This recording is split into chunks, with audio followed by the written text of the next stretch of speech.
Hello বন্ধুরা, আজ আমি আপনাদের দেখাবো MI3 এই মোবাইলটি অটো রিস্টার্ট প্রবলেম। দেখতে পাচ্ছেন অটোমেটিক রিস্টার্ট হচ্ছে আবার বন্ধ হচ্ছে। তো এই ফোনটি যদি এরকম প্রবলেম হয় তাহলে কি করবেন? ফার্স্ট আপনারা যেটি করবেন সেটি হচ্ছে অন অফ যে বাটনটি আছে সেটি দেখবেন কোনো ধরনের কার্বন আছে কি না। আর আমি কিভাবে এটি সমাধান করলাম আপনাদের দেখানোর চেষ্টা করছি।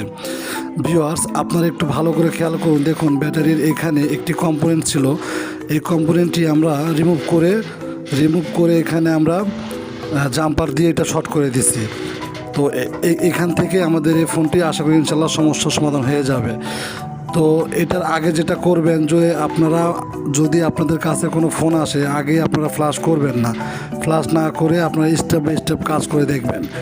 বিশেষ করে চায়না যে ফোনগুলো, আমার হাতে যে ফোনটি দেখতে পাচ্ছেন এটা হচ্ছে MI3 ফোন।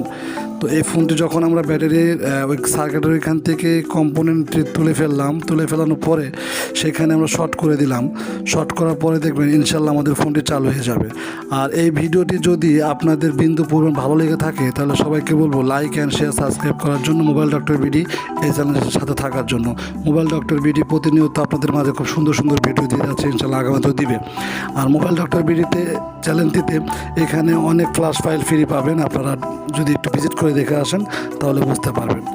তো সবাইকে ধন্যবাদ ভিডিওটি দেখার জন্য। ভালো থাকবেন, আল্লাহ হাফেজ।